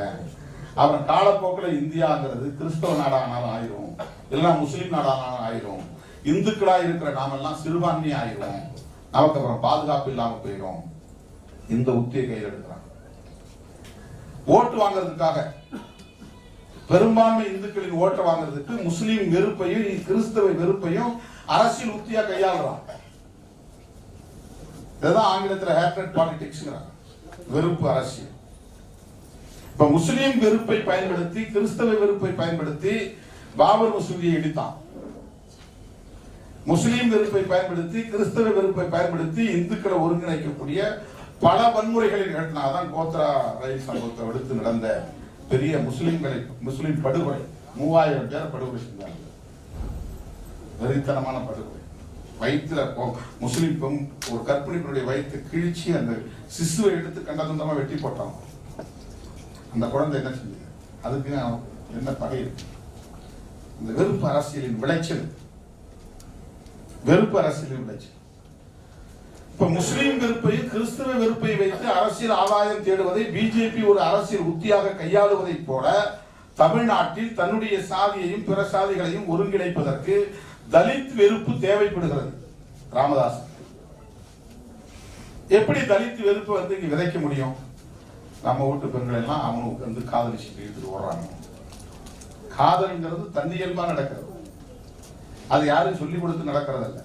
எவ்வளவு பெரிய உலகமகா புழுகு பாருங்க, அண்ட புழுகு, ஆகாச புழுகு, அவ்வளவு மோசமான ஒரு அவதூறு, இயங்கியலுக்கே புறம்பானது, இயற்கை போக்குக்கே அது புறம்பானது. யாரும் ஒருத்தர் சொல்லி, தம்பி முதல்வன் சொன்னார் பாருங்க, சொந்த அவர் வந்து பாமா விடுதலை சிறுத்தைகளுக்கு பகை கிடையாது, சொந்த சமூகத்திற்கு, வன்னியர் சமூகத்துக்கே அந்த கட்சி எதிரின்னு சொன்னார்.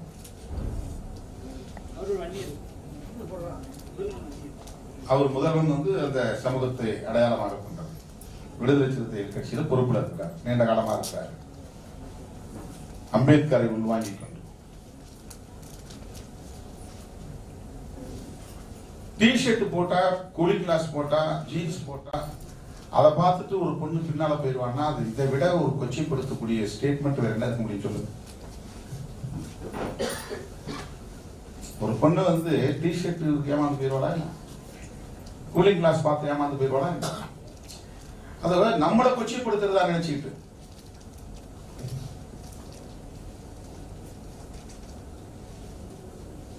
அவன் நோக்கம் என்னன்னா தலித் வெறுப்பு விதைக்கணும், தலித் சமுதாயத்தையே வெறுக்கணும்.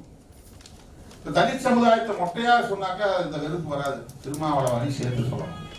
ஏன்னா நீ தமிழ்நாட்டுக்குள்ள இந்தியாவிலேயே சனாதனத்தை எதிர்த்து, சாதி கொடுமைகளை எதிர்த்து, அரச வன்முறைகளை எதிர்த்து, சாதி வெறியர்களையும் மத வெறியர்களையும் தோற்கடித்து அரசியல் செய்யக்கூடிய துணிச்சல் பெற்ற இயக்கம் விடுதலை சிறுத்தைகள் கட்சி தான்.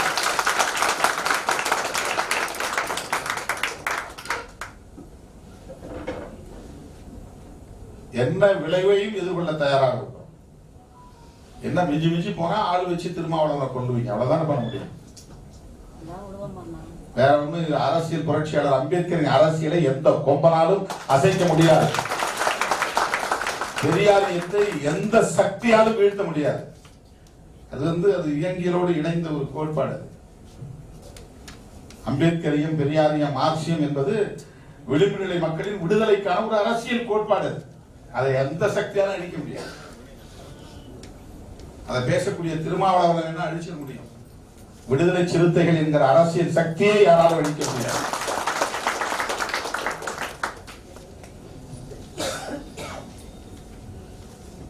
அப்ப தமிழ்நாட்டுக்குள்ளே நடக்கிற பிரச்சனைகளுக்கெல்லாம், காதல் திருமணங்களுக்கெல்லாம்,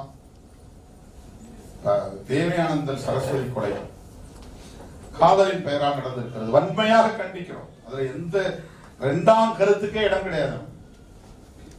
ஏன் உடனடியா போறோம்னா, நம்ம போனா இந்த மாதிரி வன்முறையை தூண்டுறதுக்கு வாய்ப்பு இருக்குங்கிறதுனால ஒரு தயக்கம் இருக்கு. ஏன்னா அங்க போய் நிற்கக்கூடிய முதல் ஆள் திருமாவளவனாகத்தான் இருப்பான். எங்க போனாலும் அவங்க சொல்லும் போதே பாருங்க, தருமபுரியில இளவரசன் திவ்யா பிரச்சனையில அங்க போய் ஒரு கூட்டம் போடுறாரு. அந்த கூட்டத்தில் உட்கார்ந்து அவர் பேசுறாரு. யூடியூப்ல கிடக்குன்னு நினைக்கிறேன். பேசும்போதே நம்ம வீட்டு பெண்கள்லாம் கோயில் திருவிழாவுக்கு வராங்க, அவனுங்களும் வரானுங்க. நம்ம பிள்ளைங்க சடையை பிடிச்சி இழுக்கிறான், அப்படி இழுத்து கட்டுறாரு. சடையை பிடிச்சி இழுக்கிறான். அங்க நிக்கிற வண்டுகள்லாம் என்ன ஓட்டு போடுற வயசு கூட வராத பசங்க எல்லாம் சேர்ந்து திருமாவளவன் தேவடியாமன் கத்துறாங்க. இவர் அதை அப்படியே சொல்றாரு, திரும்ப திரும்ப திரும்ப திரும்ப சொல்றாரு. நம்ம பிள்ளைங்க மாற பிடிச்சி கசக்கிறான்னு கசக்கி காட்டுறாரு. இதுதான் ஒரு தலைவருடைய அழகா, நாகரிகமா? எந்த அளவுக்கு வெறுப்பை விதைக்கிறார் பாருங்க, தூண்டுறார் வன்முறை.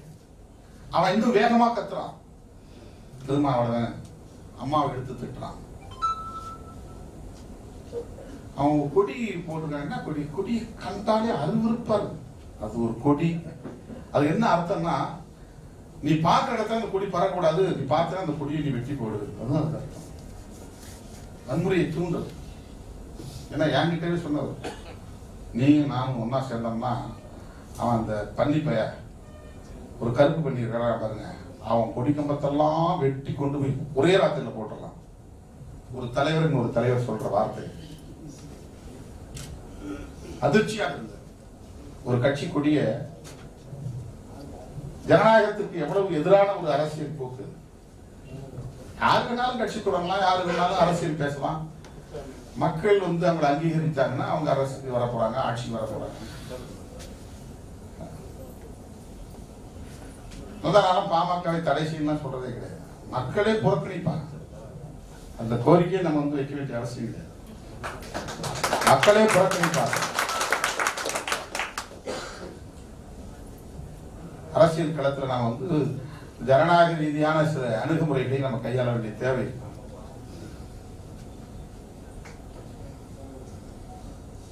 அப்படின்னா முதல்ல பிஜேபி தான் நீங்க தடை செய்யணும்னு சொல்லணும். ஏன்னா அவங்களுக்கு இவங்க சேவை செய்யக்கூடிய துணை அமைப்புகள் தான் எல்லாமே.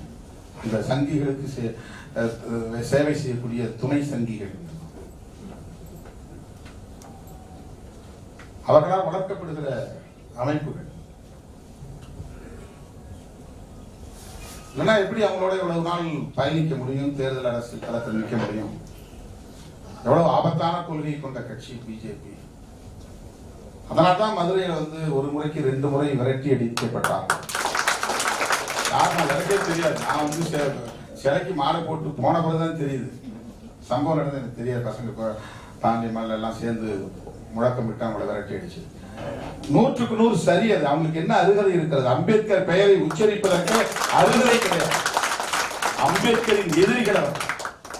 அம்பேத்கரின் கொள்கை பகைவர்கள், சமத்துவத்திற்கு எதிரானவர்கள், சாதி ஒழிப்புக்கு எதிரானவர்கள், சமூக நீதிக்கு எதிரானவர்கள், கருத்து சுதந்திரத்திற்கு எதிரானவர்கள், பாசிச சக்திகள், சமூகத்தை கூறு போடக்கூடியவர்கள், மத வெறுப்பை விதைக்கிறவர்கள். என்னைக்காவது சாதி பிரச்சனைகளை பற்றி அவங்க பேசிக்கிறாங்க. இந்த இரட்டை படுகொலை கண்டிச்சு அவங்க போராட்டம் நடத்த முடியுதா? இங்க வந்துட்டு திருமாவளவன் வா மோதி பார்ப்போம் கூப்பிடுறவன் ஏன் அந்த இரட்டை படுகொலையை கண்டிச்சு ஒரு அறிக்கை விடல? இதுதான் அவர்கள் புரிந்து கொள்ள வேண்டும். அதனால பாசிச சக்திகளாக இருக்கிற பாஜக சங் பரிவார் அமைப்புகளுக்கு அம்பேத்கர் பெயரை உச்சரிப்பதற்கே தகுதி கிடையாது. அதுல சில தலித்துக்கு அவன் பிழைப்புவாதி எப்படியே திருமாவளவன் பேரை சொல்லி பிழைக்கட்டும், அது பிரச்சனை கிடையாது. பிஜேபியில ஒரு தலித் இருக்கிறான்னா அவன் அப்பட்டமான சந்தர்ப்பவாதின்னு அர்த்தம், அப்பட்டமான பிழைப்புவாதின்னு அர்த்தம். பிஜேபியில ஒரு தலித் இருக்கிறான்னா அவன் அப்பட்டமான பிழைப்புவாதி, சமூகத்திற்கு நேர் எதிரின்னு அர்த்தம். பிஜேபியில கூட்டணி வச்சுக்கிறது கூட கிடையாது. கட்சியிலே ஒரு தலித் இருக்கிறான்னா அவன் அப்பட்டமான பிழைப்புவாதின்னு அர்த்தம். ஏன்னா அம்பேத்கர் படிக்கிற யாராலும் பிஜேபியில இருக்க முடியாது. அம்பேத்கர் அரசியலை புரிந்து கொள்ளக்கூடிய எவராலும் பிஜேபி இருக்க முடியாது. ஏன்னா நேர் எதிரான கட்சி. நாங்க அதை செய்யறோம், இதை செய்யறோம், தலித்துகளுக்கு நாங்க கக்கூஸ் கட்டி தரோம். கக்கூஸ் கட்டி தர்றதா வேலைங்க? அதுவா எங்கள் கோரிக்கை? பிஜேபி கொள்கை என்ன சொல்லுங்க? சாதி ஒழிப்பு உங்களுக்கு உடன்பாடு இருக்கிறதா? சமூக நீதியை காப்பாற்றுவதில் உங்களுக்கு உடன்பாடு இருக்கிறதா? ஆணவ கொலைகளை தடுப்பதில் உங்களுக்கு உடன்பாடான கருத்து இருக்கிறதா? ஊரில் சேரி தனித்தனியே இருக்கிறதே வேண்டாம், கலைஞர் செஞ்சது மாதிரி இந்தியா முழுக்க சமத்துவப்புறங்களை கட்டுறது உங்களுக்கு உடன்பாடு இருக்கிறதா? அறிவிப்பு செய்யுங்க. 10 ஆண்டு காலத்துல சமத்துவப்புறம் கட்டி இனிமேல் ஊர் சேரிங்கிற தனி இரட்டை இந்தியாவே இருக்காது, இரட்டை சுடுகாடு இருக்காது, இரட்டை குவளை இருக்காது. அதுதான் பிஜேபியுடைய நோக்கம். அறிவிக்க முடியுமா? நீ செய்ய கூட வேண்டாம், பேசு. அந்த கொள்கையில உனக்கு கொள்கை முடிவுல உடன்பாடு இருக்கிறதா முதல்ல பார்ப்போம். சும்மா ஒருத்தருக்கு தமிழ்நாடு தலைவர் பதவி, ஒரு மாவட்ட தலைவர் பதவி, ஒரு SC/ST தலைவர் பதவி கொடுத்துட்டா அது தலித்துகளுக்கான நலன்கள் அர்த்தம். அது தனிப்பட்ட முறையில் உங்களுக்கு கிடைக்கிற லாபம், அவ்வளவுதான். எலெக்ஷன் ரிசல்ட் பிறகு அந்த பதவியில் அவர் வச்சிருப்பாரான்னு தெரியாது. ஏன்னா ஒரு இடத்துல ஜெயிக்க போறது கிடையாது. ஒரு இடத்துல ஜெயிக்க ஒரு ஆள் ஜெயிக்கிறான்னா ஏதோ தில்லுமுள்ளு பண்ணிருக்கான்னு அர்த்தம். எலக்ட்ரானிக் ஓட்டிங் மிஷின்ல ஏதோ தில்லுமுள்ளு பண்ணிருக்கிறான்னு ஒரு இடத்துல அவன் ஜெயிக்க முடியாது, வாய்ப்பே கிடையாது. பிஜேபிக்கு எதிரான ஒரு அரசியலை கட்டமைத்ததில் விடுதலை சிறுத்தைகளின் பங்கு மகத்தானது. ஒட்டுமொத்த தமிழ்நாட்டையே ஆன்டி பிஜேபியை மாத்தி விட்டோம். எலெக்ஷன் பிறகு எங்க வேலையை அதுதான், பாரதிய ஜனதாவை தோலுரிப்பதுதான். நேருக்கு நேரம் பாருங்க, எங்களுக்கு வேற வேலையே கிடையாது, விடமாட்டோம். இது தமிழ்நாடு என்பது புரட்சியாளர் அம்பேத்கரின் கொள்கைகளால், தந்தை பெரியாரின் கொள்கைகளால் பக்குவப்படுத்தப்பட்ட ஒரு மண். சாதி வரிகள் எப்படினாலும் பேசிட்டு போவாங்க. ராமதாஸ் அதை பற்றி கவலை கிடையாது. பாரதிய ஜனதா வளர்ந்தா கூட அவருக்கு ஒன்றும் பிரச்சனை கிடையாது, வளர்ந்தா நல்லது அவருக்கு. தமிழ்நாட்டை 3ஆ கூறு குணம்ங்கிற இதை விட தமிழகத்துக்கு செய்யக்கூடிய துரோகம் வேற என்ன இருக்க முடியும்? 3 நாடா பிரிஞ்சுட்டா தமிழர் 3ஆ பிரிஞ்சிருவாங்க. மாவட்டமா பிரிக்கும் போது ஓ மாவட்டம் என் மாவட்டம் நமக்கு முரண்பாடு இருந்தது. ஒரே மாவட்டமா இருந்த நேரத்தில் இருந்த உணர்வு 3 மாவட்டமா பிரிஞ்சிச்சுன்னா அது இப்ப வேலூர் மாவட்டம் சொல்லிட்டு இருந்தோம். வேலூர், திருப்பத்தூர், ராணிப்பேட்டை, வேலூர்னு 3ஆ பிரிச்சுட்டான். இப்ப பசங்க போய் பேசினா அது அவங்க மாவட்டங்க, அதுக்கு நமக்கு சம்மந்தம் இல்லைங்க, நாங்க ராணிப்பேட்டை தனிங்கன்றான் நம்ம கட்சிக்காரங்க. ராணிப்பேட்டை தனி, இங்க தனியா தான் வந்தாகணும். சேலத்தில் நடந்த வன்கொடுமை கூட கண்டிக்கிறதுல மாவட்ட செயலர்களுடைய சிறப்பு. இந்த முரண்பாடு பாருங்க, ஒரு நிலத்தை பிரிக்கிற போது எவ்வளவு இப்ப தமிழ்நாட்டை மூன்றா பிரிக்கிறது எவ்வளவு பெரிய ஒரு காலத்துல தமிழ்நாடு மூன்றா தானே சேர நாடு, பாண்டிய நாடு, சோழ நாடு எல்லாம் இருந்ததா நம்ம படிக்கிறோம். பல்லவ நாடுன்னு தனியா இருக்கு, தொண்டை நாடுன்னு தனியா இருக்கு. ஒரு காலத்துல இவனுக்கு ஒற்றுமையா இருந்ததே கிடையாது. பாண்டியர்கள், சேரர்கள், சோழர்கள். இன்னைக்கு கேரளாங்கிறது சேர நாட்டினுடைய ஒரு பகுதி சொல்றாங்க. ஆனா அது தனி மாநிலமா போய் அவங்களுக்கு நமக்கு எந்த சம்மந்தமும் இல்லாம ஒரு பெரிய துண்டாய் போச்சு. சமூக துண்டிப்பு ஏற்பட்டு போச்சு. சேரன்லாம் தமிழனுக்கு நாம் சொல்ல முடியுமா? போய் அவரை கட்டி பிடிச்ச முடியுமா? முடியாது. நீ மலையாளி தான், நம்மளை பாண்டி பையன்றான். பாண்டின்னா அங்க தமிழன் அர்த்தம். இன்னும் சொல்ல போனா கீழ்சாதிக்காரன் அர்த்தம். பாண்டினாலே அங்க கீழ்சாதி அர்த்தம். கேரளாவில் எல்லா கீழ்சாதிக்காரனும் அவன் பாண்டி பையன்றான். இங்க பாண்டியன்னா பெருமைன்னு பேசிக்கிறான். பேருக்கு பின்னால எல்லாரும் பாண்டியன் பாண்டியன் போட்டு நாங்க ஆண்ட பரம்பரை. அவனை பொறுத்தளவு பாண்டி பையனாலே பாண்டியனாலே கீழ்சாதி பையன் அர்த்தம். அங்க இருக்கிற நம்பூதிரி பாடு. அவன் சேர தமிழன் தான், இன்னைக்கு அவன் மலையாளியா போயிட்டான். சோழன் பாண்டியன் பாண்டியன் சோழ நாட்டு மீது படையெடுத்து அங்கிருந்த கோட்டை கொத்தரங்களை பூரா தகர்த்துட்டாங்க. உடனே இவன் ஆர்கனைஸ் ஆகி அங்கிருந்து படையெடுத்து பாண்டி நாட்டில் இருந்த கோட்டை கொத்தரங்களை பூரா தகர்த்துட்டாங்க. இப்ப இருக்கிறது ஒரே ஒரு திருமலை நாயக்கர் மகால் மட்டும்தான் அடையாளம் இருக்கு. பாண்டியன் கோட்டை எங்கேயாவது இருக்கா? பாண்டியன் வாழ்ந்த கோட்டை எங்க இருக்கு? அரண்மனை எங்க இருக்கு சொல்லுங்க. அண்ணாதி மன்னன் தானே அவன் கட்டின கோட்டை எங்க போச்சு? சோழன் அடிச்சுட்டான். சோழனுடைய கோட்டை எங்க போச்சு? பாண்டியன் அடிச்சுட்டான். தமிழ்நாட்டை ஒற்றுமை கிடையாது ஆதி காலத்துல இருந்து. இப்பதான் ஏதோ தமிழ் தேசியம் ஏதோ கொஞ்சம் அப்படியே ஒன்னா சேரலாம்னு வந்தா, இவன் ஒன்னா தமிழன் சேர்ந்துட்டா இந்தியாவில இருந்து தமிழ்நாடு தனியா போயிடும். அதனால தமிழன்கிற உணர்வே இருக்க கூடாதுங்கிறதான் இந்திய திணிக்கிறான், சமஸ்கிருத திணிக்கிறான். வட இந்தியர்கள்லாம் கொண்டு தமிழ்நாட்டில் குடியமர்த்துறான். வேலைங்கிற பேர்ல, ரயில்வேங்கிற பேர்ல, போஸ்டல்ங்கிற பேர்ல, பப்ளிக் செக்டார்ங்கிற பேர்ல, என்எல்சிங்கிற பேர்ல, கூடங்குளம் அணு உலைங்கிற பேர்ல, கட்டிட வேலைங்கிற பேர்ல வட இந்தியர்களை பூரா கொண்டு இங்க உட்கார வைக்கிறது எதுக்குன்னா, காலப்போக்கில் மெல்ல மெல்ல எல்லாம் இந்திய கத்துக்கிட்டு சமஸ்கிருதம் கத்துக்கிட்டு இது ஒரு மிக்ஸ் ஆகணும். தமிழ்நாடும் தனியாக ஆயிடக்கூடாது, ஐசோலேட் ஆயிடக்கூடாது. அதனால எந்த மொழி உணர்வையும் பாரதிய ஜனதா ஏத்துக்காது. ரீஜனல் பார்ட்டி வளர்றதை ஏத்துக்க மாட்டான். இதெல்லாம் அவனுடைய அஜெண்டாவில் இருக்கு. பின்னால அழிப்பாதெல்லாம். இன்னைக்கு அதிமுக அழிச்சிட்டு நாளைக்கு திமுக அழிக்கணும். அதான் அவன் நோக்கம். மாநில கட்சிகள் இருக்கக்கூடாது. இந்தியா முழுக்க ஒரே கட்சி தான் இருக்கும், ஒரே ஆட்சி தான் இருக்கும். இதுக்கு பேர் தான் பாசிசம் பேரு. பன்மைத்துவத்துக்கு எதிரான அரசியல் கோட்பாட்டுக்கு பேர் தான் பாசிசம். ஜனநாயகத்துக்கு எதிரானது. அதனால ராமதாஸ் அவர்கள் தலித் வெறுப்பை தம்முடைய சுயநலத்துக்காக விதைக்கிறார். தலித் சமூகத்துக்கு எதிராக பரப்பக்கூடிய அந்த அரசியலை யாராவது ஒருத்தரை காரணம் காட்டி தான் பரப்ப முடியும். அதுதான் விடுதலை சிறுத்தைகளையும் திருமாவளவனையும் காரணம் காட்டுறாங்க. ஏன்னா விடுதலை சிறுத்தைகளும் திருமாவளவனும் தான் கொள்கை சார்ந்து இந்த அரசியல் களத்தில் அரசியலை பேசுகிறது.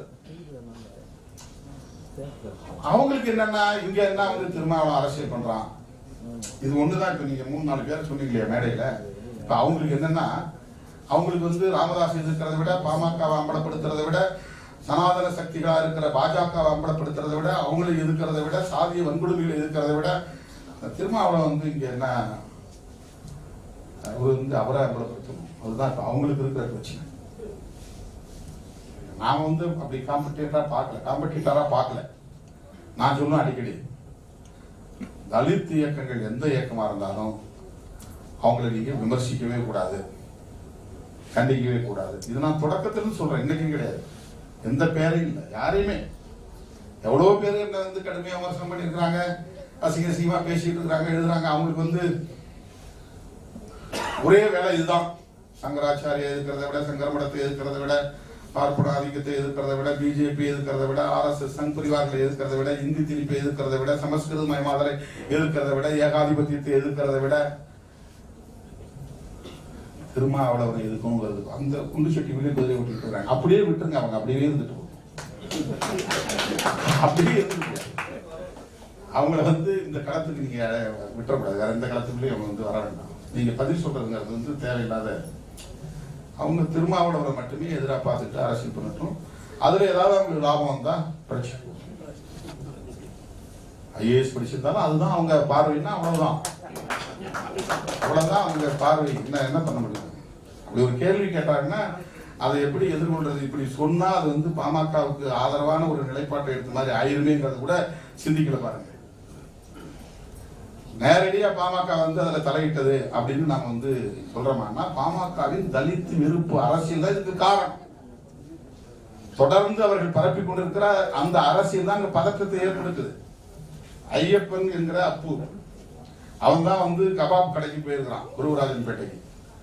எதிரில் ஒருத்தன் டூ வீலர் வந்தவனே அவன் வந்து வேற சமூகத்தை சார்ந்தவன், டேய் அப்படின்னு அவன் பேரை விட்டு கூப்பிடுறான்.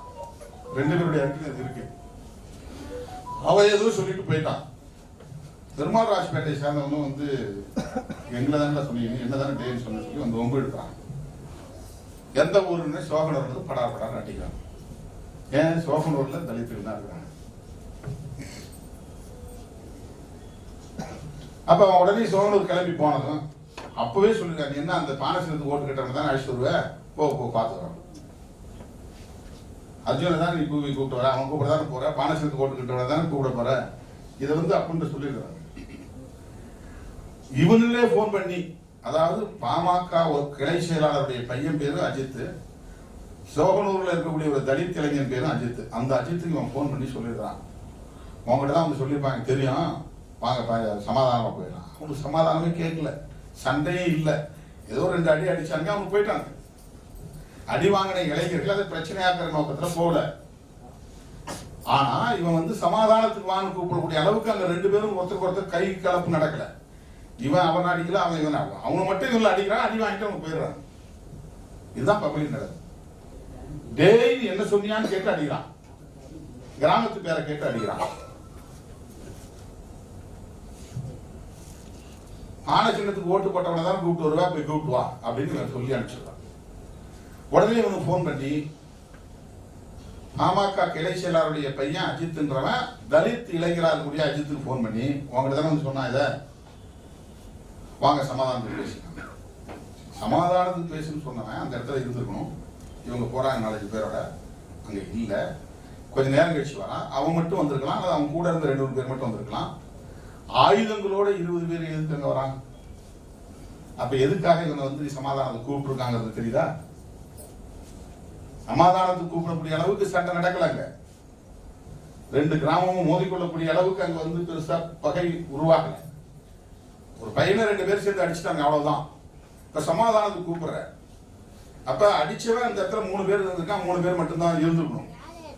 திடீர்னு எப்படி அங்க 20 பேர் வந்தான்? எப்படி அவன் கையில ஆயுதங்கள் இருந்துச்சு? அப்ப வர சொன்னதனுடைய நோக்கமே ஒரு தாக்குதல் நடத்துவதற்காகத்தான், திட்டமிட்டு ஒரு கொலையை நடத்துவதற்காகத்தான். அப்ப அந்த பதற்றம் அந்த நேரத்தில் வந்தது எதனால்? கொலை செய்ய வேண்டுங்கிற அளவுக்கான வெறி வந்தது எதனால்?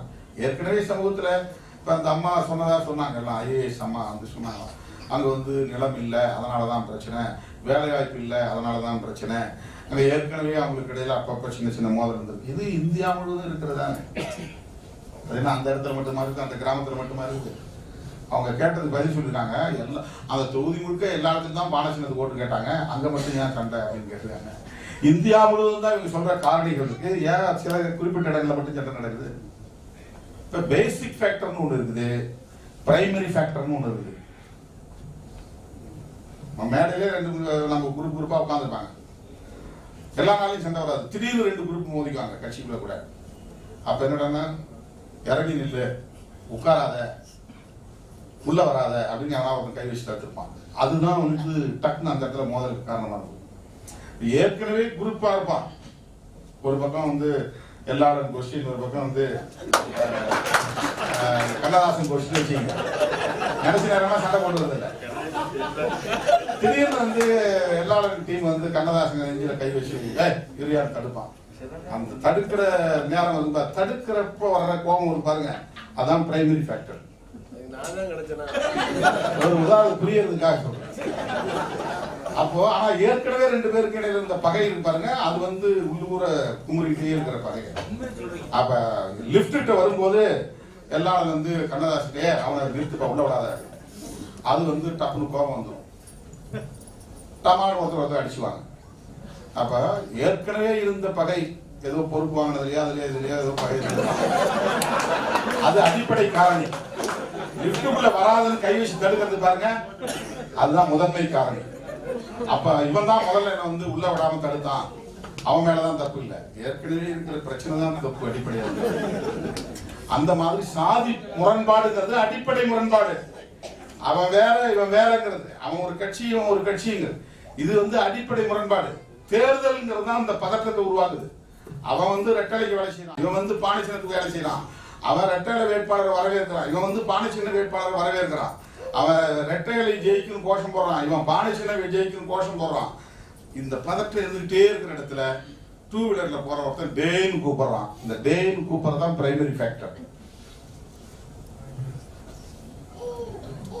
ரெட்டைகளுக்கு ஓட்டு கேட்டதும் பாணிச்சின்னத்துக்கு ஓட்டு கேட்டதும் அங்க பதற்றத்தை உருவாக்குவதற்கான பிரைமரி ஃபேக்டர். ஆனா அவன் வேற சாதி இவன் வேற சாதி, அந்த சாதியை கண்டா அடிக்கணும் உதைக்கணும்னு ராமதாஸ் பரப்பி வைத்திருக்கிற வெறுப்பு அரசியல் அடிப்படை காரணமா இருக்கு. அதனால சாதாரண டேன்னு கூப்பிட்டதுக்கு 2 பேரை குத்தி கொள்றான்னா யோசிச்சு பாருங்க. இதுல சாதிய வன்மம், அரசியல் பகை அனைத்தும் அடங்கி இருக்கிறதா இல்லையா? இதைத்தான் விடுதலை சிறுத்தைகள் சுட்டி காட்டுகிறோம். அபாண்டமா பாமக மேல நாங்க பழி சொல்ல. ஏன் தமிழ்நாட்டுக்குள்ள வந்து ஒரு குறிப்பிட்ட சாதிகள் மட்டும் தலித்துகளை நசுக்குகின்றன? எங்கேயாவது முதலியார் வந்து பிள்ளைமார் வந்து அல்லது வேற ஏதாவது செட்டியார் அல்லது நாயுடு அல்லது நாடார் இப்படி ஏதாவது ஒரு குறிப்பிட்ட சாதி சார்ந்தவங்க இந்த மாதிரி அடிக்கடி மோதிக்கொண்டார்கள், கொலை செய்தார்கள் அப்படிங்கிறத பார்த்துக்கிறோமா? ஆசாரிகள் கொலை செய்தார்கள், மன்னார்கள் கொலை செய்தார்கள், அல்லது வந்து இடையர்கள் கோணார்கள் கொலை செய்தார்கள். பாமக திட்டமிட்டு வெறுப்பு அரசியல் விதைத்துக் கொண்டே இருக்கிறது, வன்முறையை தூண்டிட்டே இருக்கிறாங்க. ஏதாவது காதல் கல்யாணம் நடந்தா அதுக்கு எல்லா சாதியிலும் காதல் கல்யாணம் நடக்குது. நேற்று பாண்டியன் தான் சொன்னார் நினைக்கிறேன், கதிர் சொன்னார், அதாவது கதிர் தான் சொன்னார். எவிடன்ஸ் இதுவரையில் நடந்த காதல் படுகொலைகள் எல்லாம் வந்து ஒரு புள்ளி தேடி எடுத்தோம். அதுல நிறைய தலித் பெண்கள் தான் 80% பாதிக்கப்பட்டிருக்காங்க. பிறசாதி ஆண்களா காதலிக்கப்பட்டு கைவிடப்பட்டு பாதிக்கப்பட்டதில் பெரும்பான்மை தலித் பெண்கள் தான். ஆனா வெளியே சொல்ல முடியல. அங்கொன்றும் இங்கொன்றுமா நடக்கக்கூடிய தலித் அல்லாத சமூகத்தை சார்ந்த பெண்களுக்கு இழைக்கப்படுகிற கொடுமைகளை ராமதாஸ் ஊதி பெருக்கி தமிழ்நாட்டில் வந்து நிறைய தலித்துகள் தான் வந்து திட்டமிட்டு வேண்டுமென்றே காதலிப்பதை போல் நடித்து ஏமாற்றி பிறகு கொலை செய்கிறார்கள். ரொம்ப அபாண்டமான பழி, ஆபத்தான அரசியல். நான் இதை நியாயப்படுத்தவே இல்லை. இது யார் செய்தாலும் குற்றம். ஆனா காதல்ங்கிறது மனித இயல்பு. அதுக்கு ஒரு கட்சி பொறுப்பேற்க முடியாது, ஒரு தனிநபர் பொறுப்பேற்க முடியாது. ஆனா இதை பயன்படுத்தி தலித் வெறுப்பை விதைக்கிறாரே ராமதாஸ், அதை தான் நாங்க சுட்டி காட்டுறோம். அதுதான் ஆபத்து என்று சொல்லுகிறோம். ஈழத்திற்காக எல்லோரும் திரண்டெழுந்து போராடும் போது தருமபுரி பிரச்சனையை முதன்மைப்படுத்தி ஒரு பெரிய வன்முறை வெறியாட்டத்தை கட்டவிழ்த்து விட்டு தன்னுடைய மகன் வெற்றிக்காக அவர் பாடுபட்டார். எல்லாம் ஒட்டுமொத்த கட்சிகளே திமுக எதிரெதிராக நிற்கிற கட்சிகளே வந்து ஈழத்தமிழர் பிரச்சனைக்காக ஒன்று சேர்ந்துட்டாங்க.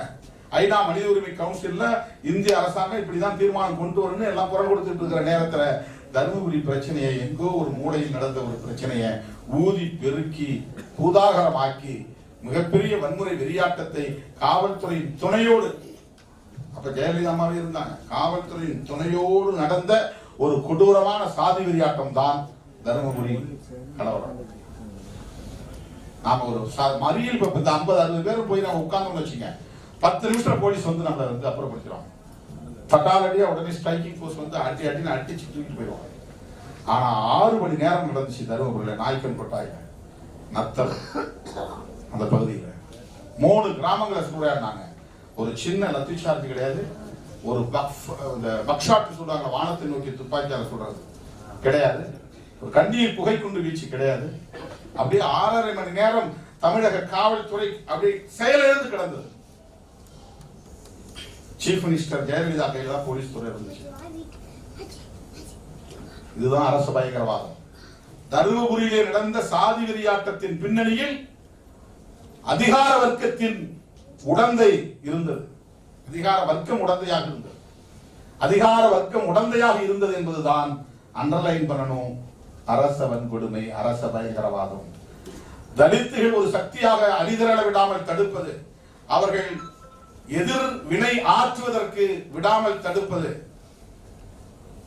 சாதி ஒழிப்பு நடவடிக்கையில் தீவிரமாக பங்கேற்க விடாமல் ஒடுக்குவது அரச பயங்கரவாதம் தான். அரக்கோண ரெட்டப்பழக படுகொலையில குற்றவாளிகளை உடனடியாக கைது செய்யாமல் காலம் தாழ்த்தி வேக வேகமாக போஸ்ட்மார்டம் செய்து கொண்டு போய் பெற்றோரிடத்தில் கொடுத்து அடக்கம் செய்யுங்கள் என்று அங்கே வற்புறுத்திய ஒரு கொடுமையெல்லாம் நடந்தது. அருமை தோழர்களே, அரக்கோணம் ரத்தத்தில் உறைந்த உண்மைகள் என்பது தலித் வெறுப்பு அரசியல் என்கிற உண்மை அதிலே உறைந்து கிடக்கிறது. மருத்துவர் ராமதாஸ் தொடர்ந்து பரப்புகிற தலித் விரோத அந்த வெறுப்பு அரசியல் அங்கே உறைந்து கிடக்கிறது.